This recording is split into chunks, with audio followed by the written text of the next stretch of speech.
the main belief around coaching is that learning comes from within. When do we think automatic cars are primarily going to overtake manual cars on lessons? But for me, this is like smartphones being invented and everyone walking around with Nokias going, oh, I like pressing the buttons. But I like doing the dial. You know, the dial? Oh, the phone. we've got this new technology that makes your life easier and better. Use it. It's so much easier when you just tune in to what's being said to you, because those little, it's the throwaway comments that are going to give you the biggest bang for your buck, I would say. Inspire Instructor Training Podcast, where the learning never stops. Welcome to episode 41 of the Inspire Instructor Training Podcast, and I am joined by the ever delightful Diana Todd. Hi, how are you? I am fantastic, thank you. And yourself? Good. We're saying this as if we haven't spent a whole day recording together. I know. We've decided we're going to be nice to each other for the next half an hour while we record the podcast. Instead of critiquing each other to within an inch of our lives, but it's all good. Yeah, critiquing's good. That's how you improve. Absolutely. Right back at you, matey. Right back at you. So, shall we start with Phil's thoughts? And today's thoughts, it's something actually we talk about on our workshop, and it's all about coaching and how I sort of kind of believe that if you don't have this concept of coaching, this belief around coaching, then no matter the questions you ask and no matter the conversations you have, it won't work, because you have to have a belief in coaching. And for me, the main belief around coaching is that learning comes from within. And if you don't truly believe that your pupils can discover the solutions, come up with their own ideas, and work through the process, not necessarily themselves, like you're there to facilitate the learning and help them and encourage them and help them reflect and be a mirror for them, and add some technical information as well when necessary, because we teach technical skill. But if you don't truly believe that they can develop for themselves, then coaching or attempting coaching won't necessarily work, because the questions won't work because you won't believe in them, and you'll jump in and you'll jump in and sort of kind of interrupt their answers, or you'll go hunting for your answer rather than their answer. Because if you have that general, like real sort of kind of real curiosity about what is it that they know, what do they understand, how are they going to work this out, what makes sense in their world, how can they make sense of this situation from their perspective, and having that true belief really helps you start with coaching. I think actually if you have that, even if you're not good with like all the fancy questions, that just genuine sort of kind of curiosity will help a learner develop. And the analogy from coaching for performance that they use, I love it, and I think it just really sort of kind of really sort of stands out in my mind when I'm thinking about a new pupil that I get, is the acorn analogy. And so it's the concept that an acorn has everything it needs within it to become an oak tree. All it needs is a bit of water and sunshine, and it'll grow into this massive oak tree. And that's our learners. So they turn up day one with everything they need within them, their life experiences, to become a good, safe driver. But all they need is a bit of nurturing. And that's our job. It's not to stuff them full of information. It's to help them develop that knowledge and understanding through encouragement, through coaching, through questions, through experience, and let them learn for themselves. So yeah, go create some acorns into oak trees. I love that analogy. It just works perfectly because it embodies the whole concept of coaching. And the more we talk about this and the more I see it in lessons, the more I'm just recognizing when instructors are getting it right as well, because you can just see it flowing from the pupil, which is really nice. And the pupils see it as well. So it's lovely. Yeah, and I think it's how we learn in life. Full stop. Anybody listening, who's maybe recently been through the process of becoming a driving instructor, um, I can imagine they can see those moments where they've worked their own way out to how am I going to go about this? How am I going to go about learning this? And that's all your learners are doing is that they're working it out themselves. So it's just giving them the space to develop rather than trying to stuff them full of information. I remember recently had a PDI teach one of my learners, and she said that actually there was too much information on that lesson, and she couldn't quite take it all in. And I think that's maybe feedback you don't get from your learners because they'll give that feedback to someone else, but not necessarily to you. So it's something to be conscious of. Are you constantly throwing facts and stuff at your learners, thinking this or they know that now, when they probably won't take and hold that information? You've really got to get them to, like you say, understand it for themselves. Now, having said that, don't think you should necessarily never give pupils information. Absolutely, you sometimes need to give them some information because, like I said, we teach a technical skill. The analogy I already always use from a coaching perspective is if you ask someone what the clutch pedal is and they say, I don't know, I don't think there is any point asking the fancy coach question of what would it be called if you knew? Because they're Yeah. just gonna look at you like you're a crazy person. Like they don't know. It's like it's a pure fact. They don't know. And absolutely, it's okay to give sort of technical information like that. It's also absolutely okay to tell a pupil they were coming in too fast to a junction if they haven't recognized it for themselves. But that's where you need to stop. So you give them the information and then the developing happens from their side. So tell me what you think about that. Tell me how we can sort that out. And get them to analyze what you've just given them that extra information.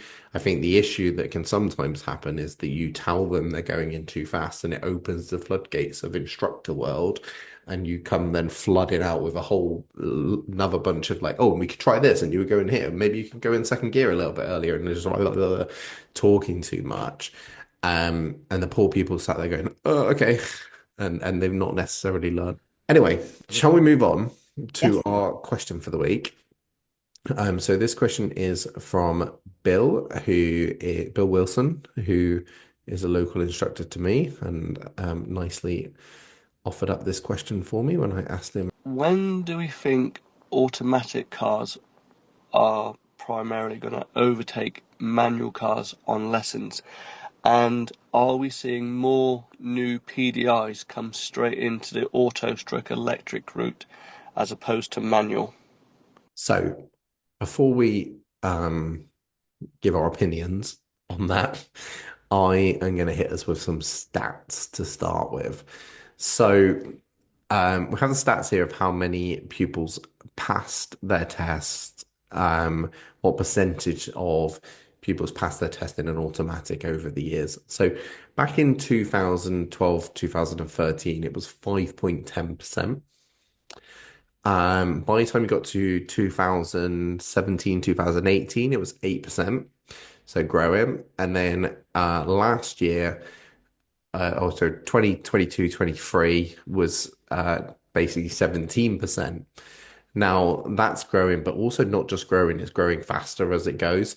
Based on those numbers, it's predicted that by 25, 26, so only 2, 3 years away, that it'll be 20, 25, 26% of pupils passing, so a quarter of pupils passing, and that number's just going to keep growing and growing. So absolutely, I reckon 10, 15 years, you're going to be looking at over 50%, maybe more, of people taking their test in as an automatic, and that's just going to be the default. I do wonder if there'll become a tipping point where it becomes the norm and then that'll accelerate it because I think probably the biggest thing that holds this back is actually our attitude as a country. Because if you look at like places, Australia, America, China, like pretty much most non-European countries actually, automatic is default. So it's very much an attitude thing. From just more anecdotal evidence, I feel like teenagers are more willing to just kind of want to do auto. Like if it was if it was an option, if it was seen as like the standard option, it would make sense. I think parents are more likely to push them down the manual route, like get a manual license just in case, all that sort of kind of stuff, which just doesn't hold up for me anymore. Like maybe in the past when auto cars were a bit less available and stuff, but for me now, like I don't like my daughter learned automatic, and has at no point like struggled with any reason for having an automatic. It doesn't, yeah, it's just default. So I think there's an attitude, and I do think that will change, which will speed it up. But yeah, what are your thoughts? It's interesting because obviously I teach auto and I started off as manual. So I get the inquiries for manual.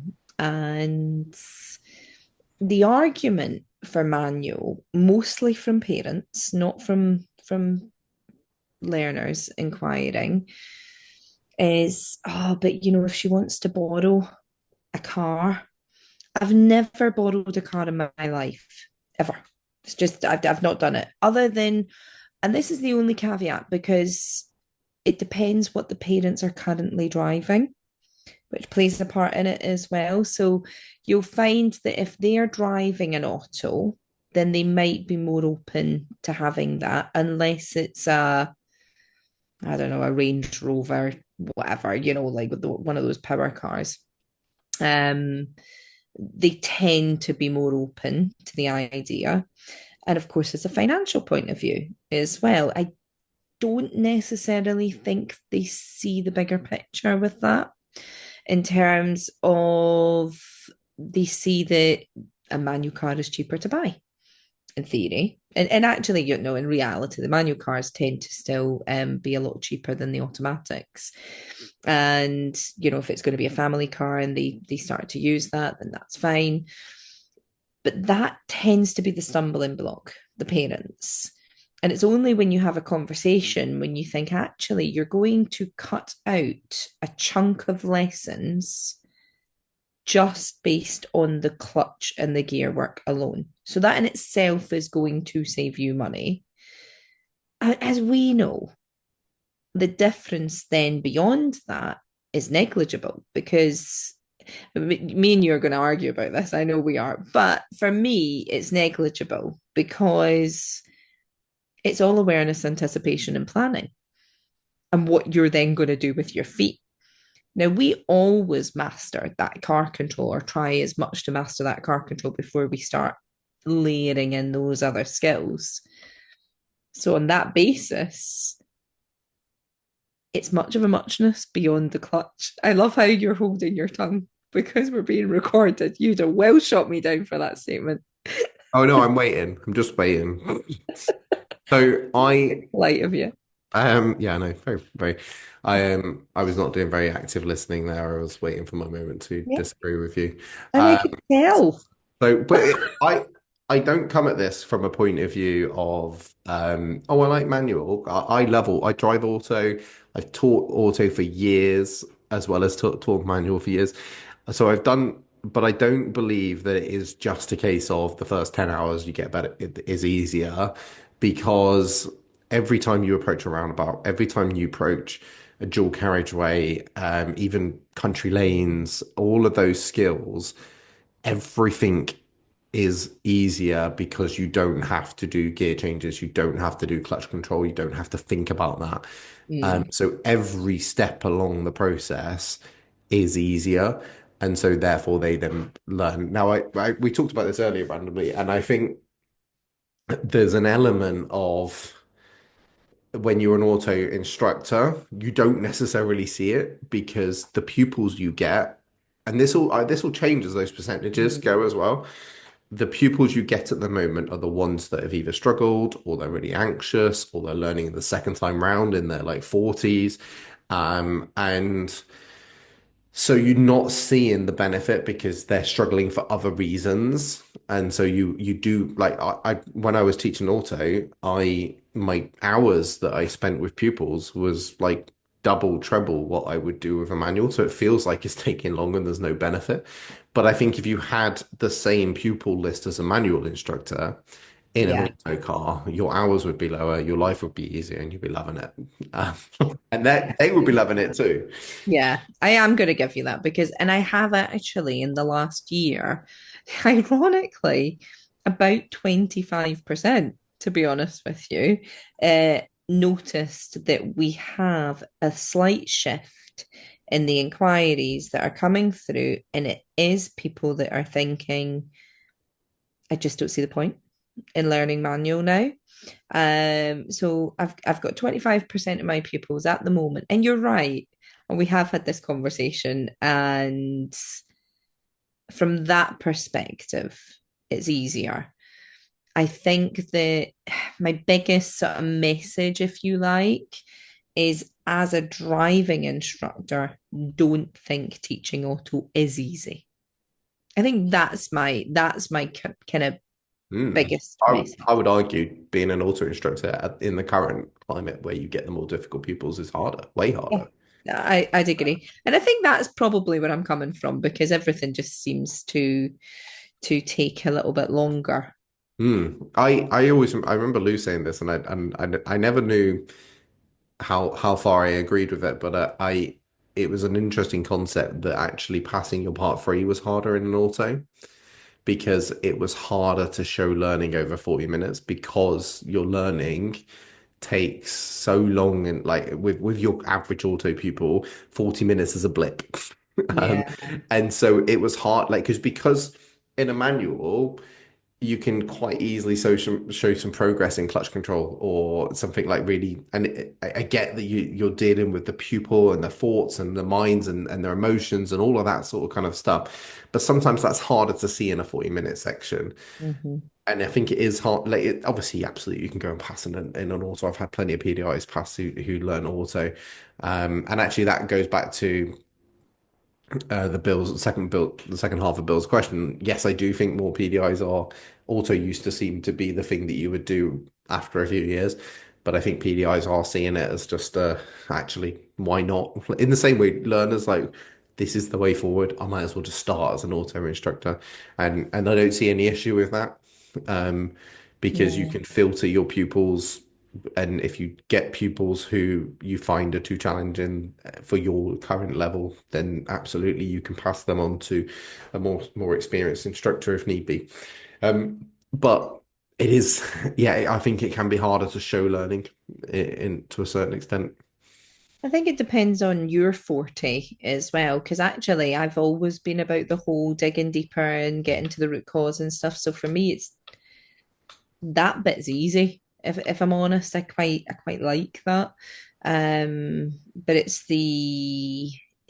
it's generally the emotions and the anxiety that and the mindset that really stifles the progress. And I'm going to use stifle because that's how it feels. Mhm. Um, Now, my perspective, as soon as I passed my part three, which I did in a manual, it was almost immediate that I went into the auto, only because the school I was with was desperate for it. But one of my thought processes where I could see the trajectory of auto instructors, and I could see that the schools were crying out for auto instructors and the demand for that was getting greater. And I thought, well, I will build my reputation now so that when the market becomes saturated with additional auto instructors, then I am, there established. Another point that I think is a good selling point and actually made perfect sense for me. When I looked at the prices I was charging for a manual lesson, auto was more expensive for pupils. It's always been £2 a lesson more expensive. So I was getting an extra £4 for 20 lessons. It was paying for a new car per month. It literally paid for the new car for the same amount of time. Yeah. And I thought, Okay, that makes sense. It's interesting that I've seen that argument on Facebook that, like you said, instructors have come on and gone, well, how come you're charging more? Like it's no different, sort of kind of thing. And my answer to that is because you can. Yeah. Because I know Dan Hill talks about this. If you listen to the Business Roundtable, talks about this. You don't decide the prices, the market decides the prices, and there is a demand for auto lessons, and there are less auto instructors. So absolutely you can charge more because your people are looking for, at the moment, a specialized service. It's still only 16% of the industry that is a specialized service. So you can charge more for it. Yeah, you're just delivering the same lessons, but you're different you're the minority, so you can charge more for that. It is specialized. I am intrigued to see what happens though in over the years when that number flips around. It's interesting because it's a bit of a hangover, isn't it? The auto used to use more fuel, and that was why it charged more because the sort of the eco part of the drive wasn't as efficient as a manual car. So therefore you burn more fuel, charge more prices, blah blah blah. But that's just not the case now. And you're right. I wonder. To be honest with you, I don't think it will have much of a difference. I think people charge what they charge, and Yeah, but I think what will happen is I don't think auto prices will come down. no My question is when manual instructors become the minority. 60% Hmm. and the people that just want a manual instructor and everyone else has swapped to auto and the few people have stayed, are they going to be able to charge more because they're in the minority? And my guess would be yes, because market forces will apply. Um, it'll be interesting to see that swap over moment. I hope to be retired by then. Fingers Yeah, I crossed. don't because I hope the change happens quicker because I don't understand why we're not all driving auto now. Like in my head, I've been saying this for like ever since I've been an instructor, like so 18 years ago. And I said, oh, in about 10 years, everyone will be driving auto. And that's still not the case. No, But in my mind, and I've always used this analogy, is that so the argument I always hear when people talk about wanting to drive manual is like, oh, I like changing gears. I like the feel of the clutch. Um, and they do it in that voice. I Um, do though. I like it. yeah, but for me, this is like smartphones being invented and everyone walking around with Nokias going, oh, I like pressing the buttons. Um, But like I we've like got doing this the new, dial. You know, the dial oh, instead of the phone. we've I got love this that. new technology It was that so makes your satisfying. life easier and better. Use it. Now, don't get me wrong, and absolutely, of course, I buy into the easier, better, convenient. I'm all about that, to be fair. But I like what I like, and to be honest with you, I actually really like the manual. I feel like it auto's boring. Auto can be boring. Oh, when I drove it. Um, and I like I like the gear changes. I did not like the gear changes in Devon. I'll give you that. I did not like them, because up and down those hills, uh, misjudging a third gear hill to a second gear hill halfway up it wasn't pleasant, especially because I had been driving auto for quite some time and then had borrowed Stuart's car. So from that perspective, maybe the Wirral is particularly flat, so maybe that's why I don't know, but I do miss it. I even said to Stuart today I miss it, and I loved my little dabble in manual teaching just last week, and I suppose I keep my hand in with the PDIs. But yeah, I do. And weirdly, and this is actually, and you're not gonna like this. You're not gonna like this. So disclaimer alert. And I'm resigned to the fact that Sophia's absolutely gonna learn auto, but I want her to learn manual. Oh, Why? I've got no idea. I don't know why. I don't know why. just in case she needs to borrow a car. No, it's definitely not that. I don't know why.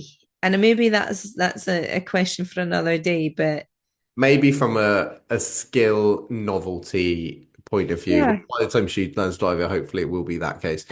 Um, yeah, but then like, and I get that. I get like if you want to go and play with a manual car on a track and you want the gears and that, absolutely. Yeah, But from a safe driving around the roads, yeah, I yeah. don't know why people like it. Just it's so much easier driving auto. Just so Calm much more, yourself just down. relaxing and chilled, and you're just driving along, listening to this podcast, and you're not having to.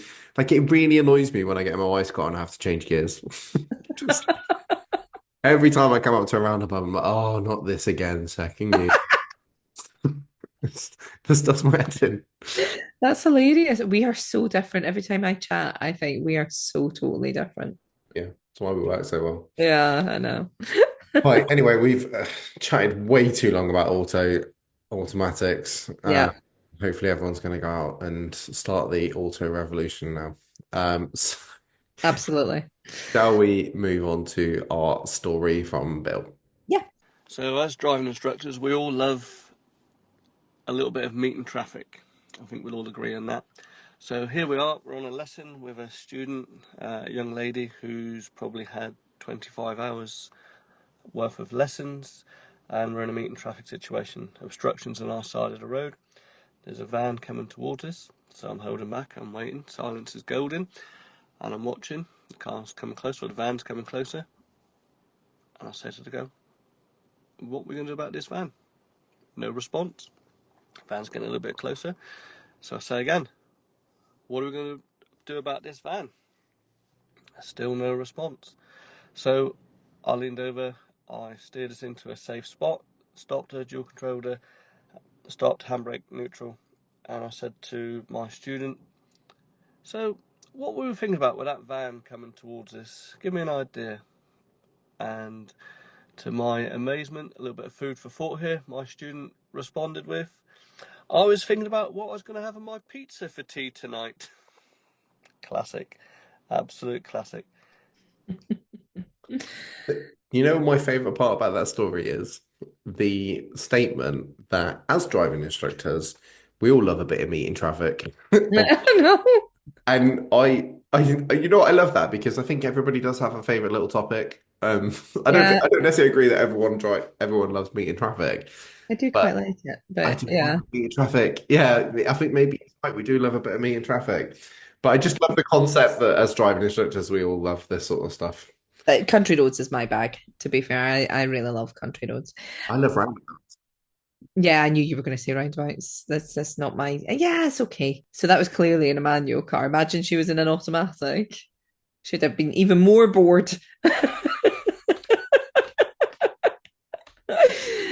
But it is. It just goes to show you, in terms of just the priorities. Sometimes the priorities. It's a bit like me. If I'm starving, then my mind is wandering. Mhm. Yeah, it's a survival instinct that you're thinking of food. If you're Yeah. hungry, you think food. My question then is, what's the weirdest response you've had to that question where you've asked the people what was on their mind? You're just distracted. Oh my gosh, yes, actually, I do have one. Um, it wasn't mine. I was sat in the back, and we started driving towards a human who was getting out of a car.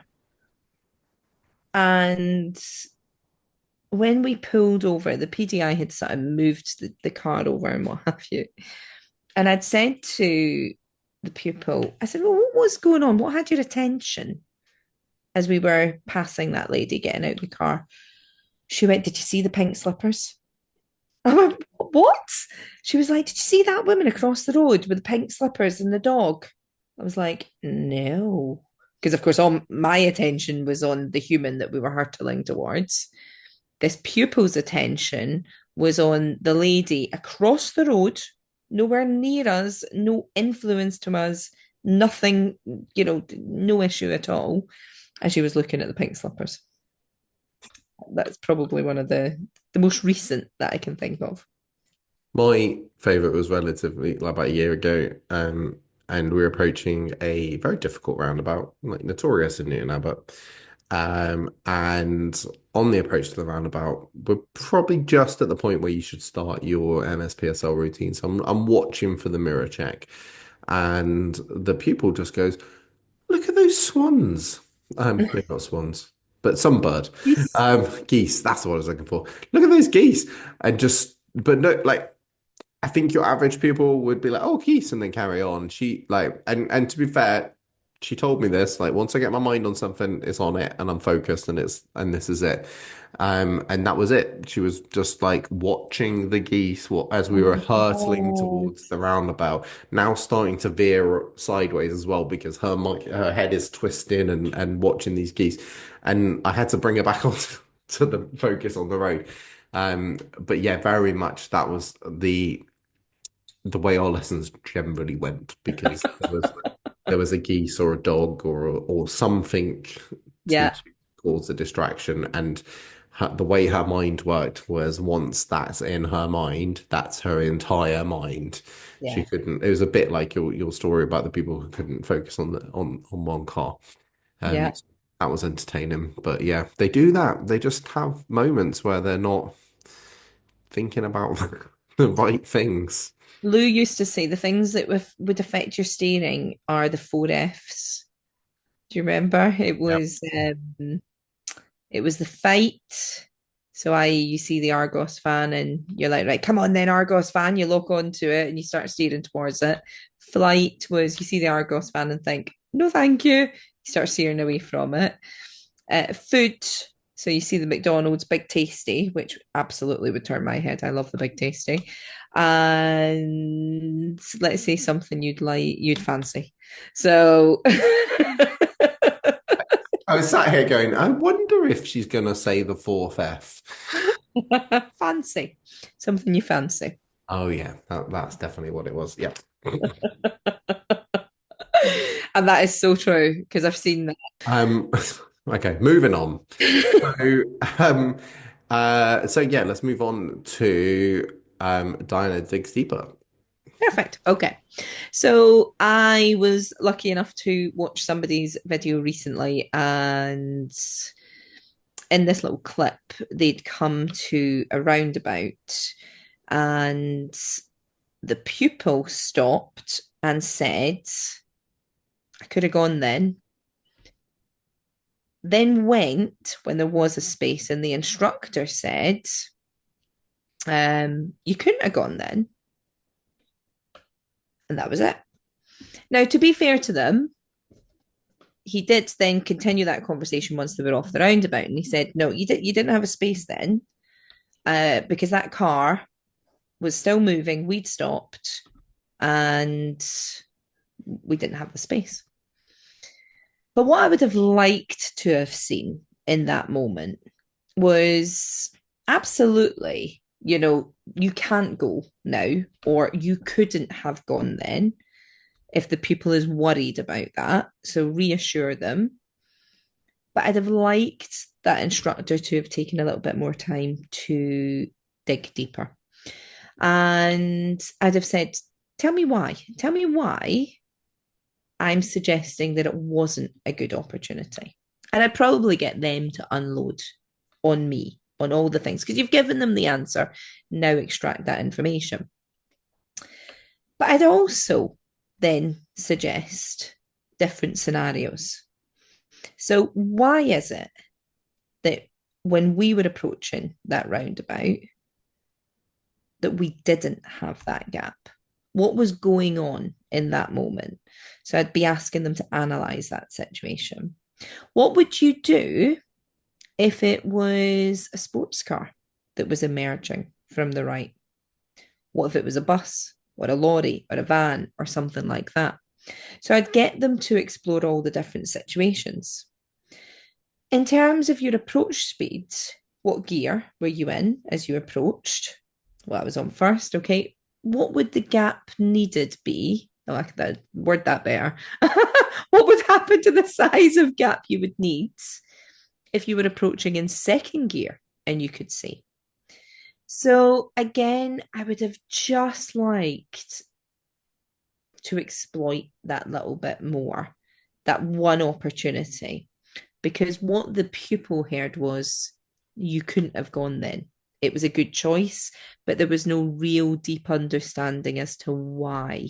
He got told that we were stopped, they were still moving, and that's why they couldn't go, but there was no real understanding. And I would have liked that to have gone a bit deeper and had the pupil almost delve into those points. And if they couldn't, almost highlight them for them. Tell me why. How would it be different in this situation? Yeah, I think so. We've just literally today finished recording our 9.5 simple steps and for aimed at the part 3 and standards check. And I think what you're talking about there is 2 competencies in particular. And like it obviously links to a lot, but were the pupils' questions and queries answered? And I don't think that's necessarily obvious in that sense, because there is no question. People didn't ask a question. They made a statement. Yeah. But within that statement, there's a whole bunch of questions because it tells me there is a lack of understanding or knowledge or anxiety or confidence or something that we need to dig into, like you've said. And I think the other one it links to is where opportunities and outcome, something like that. Opportunities used to clarify learning outcomes. And again, that and actually these dig deeper things, and I said to you before we started that I love them because they take a simple little moment that might just be a fleeting comment in a driving lesson, and you go, hey, we could do some learning around that.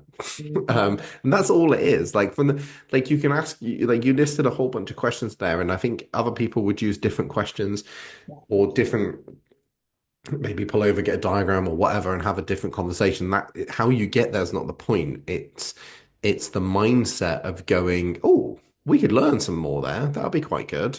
Let's do that. And then we take that moment, add some learning, and that might keep going.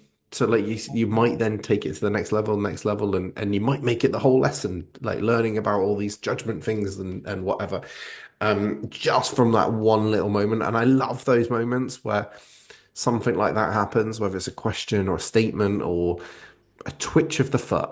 Yes. And you just go, let's make some learning about that. And yeah, so I think actually that would be my advice to taking from what you've said is to pick up on those little moments and run with them. It's absolutely what I love doing, and it's what will make everybody's lessons easier. It's so much easier when you just tune in to what's being said to you, because those little it's the throwaway comments that are going to give you the biggest bang for your buck, I would say, because those throwaway comments are what they're brain dumping on you at that moment, at that time. And they can be so insightful.